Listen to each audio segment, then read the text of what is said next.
Hey, this is Mr. Milleman, and I'm here to talk to you about atoms. No, not those atoms. These atoms. Did you know that everything in the universe is made from atoms? Everything. And that they're very tiny. In fact, they're so small that 20 septillion, look at that number, 20 septillion atoms could fit on one penny. The atom has three simple parts: the protons, the neutrons, and the electrons.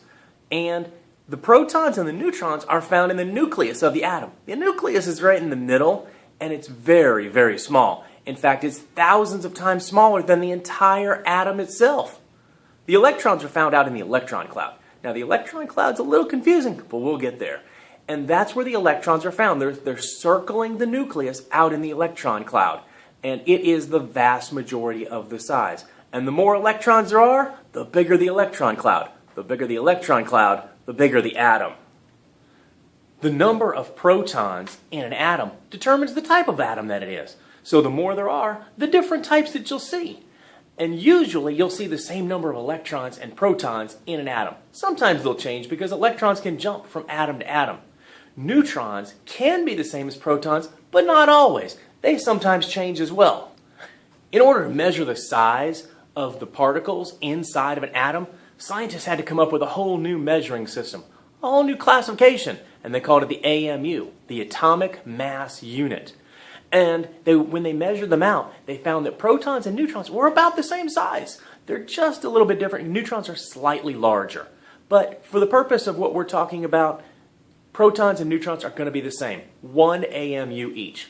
Well, electrons are so tiny, and they have so little mass that they're considered to be actually zero. So for the purpose of our class, we're going to look at protons and neutrons having 1 AMU each, and electrons having 0. All of these different particles have a different charge. Protons are positive, electrons are negative, and neutrons are neutral.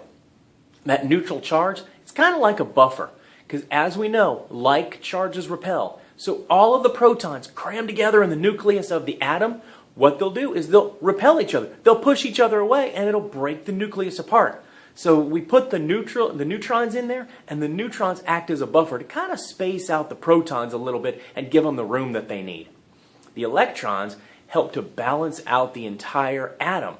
With the number of electrons equaling the number of protons, we've got a neutral charge, a charge of 0, when we have the same number of electrons and protons in an atom.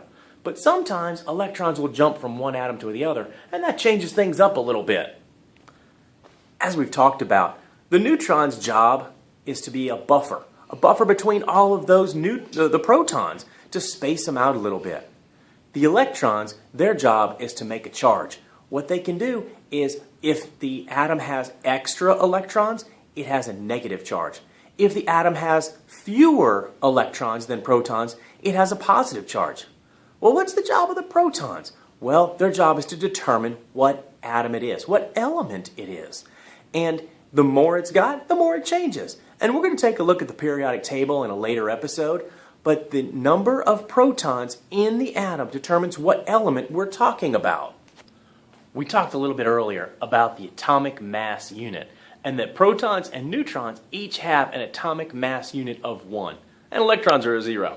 Well, the atomic mass unit, when we add them together, the number of protons plus the number of neutrons gives us our atomic mass, the atomic mass in one atom.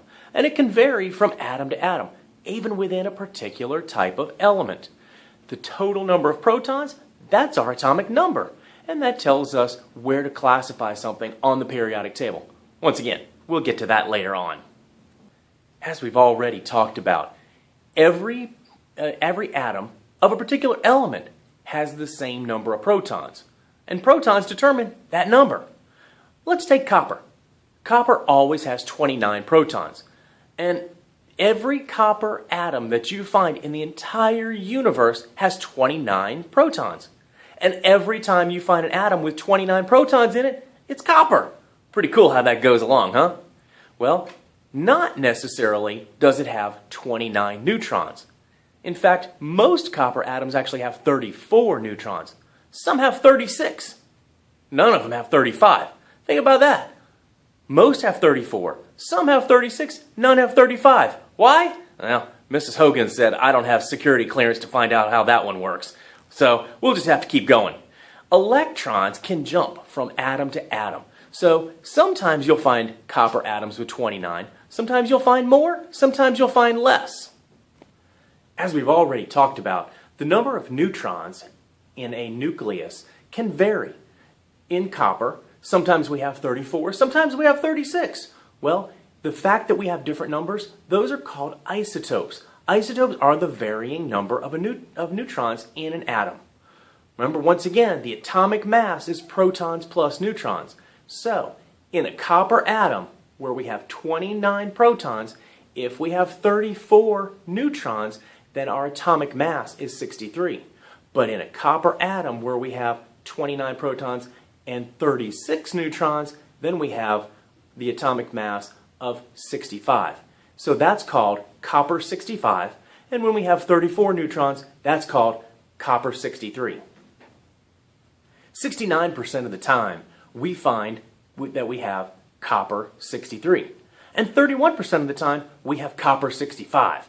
Well, you do a little bit of math, and you find out where your atomic mass is. Well, you simply multiply your 63 times your 0.69, and you get a number. Then you multiply 65 times your 0.31, and you get a number. Add those together, and you get your atomic mass. In this case, our atomic mass for copper is 63.26.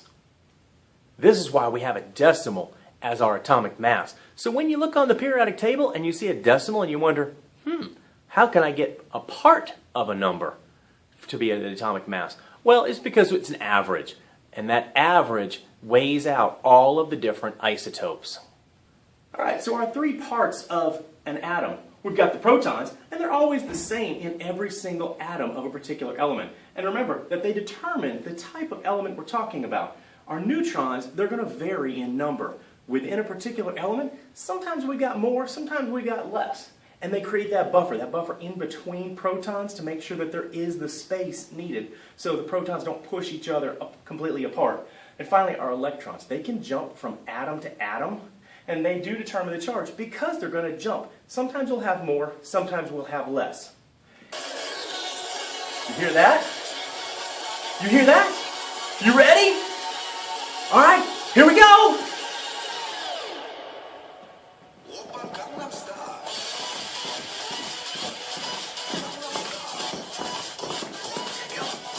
Alright, that's enough. So we've got our protons, our neutrons, and our electrons. The three important parts of every single atom. Thanks. I'll see you next time, probably with the periodic table.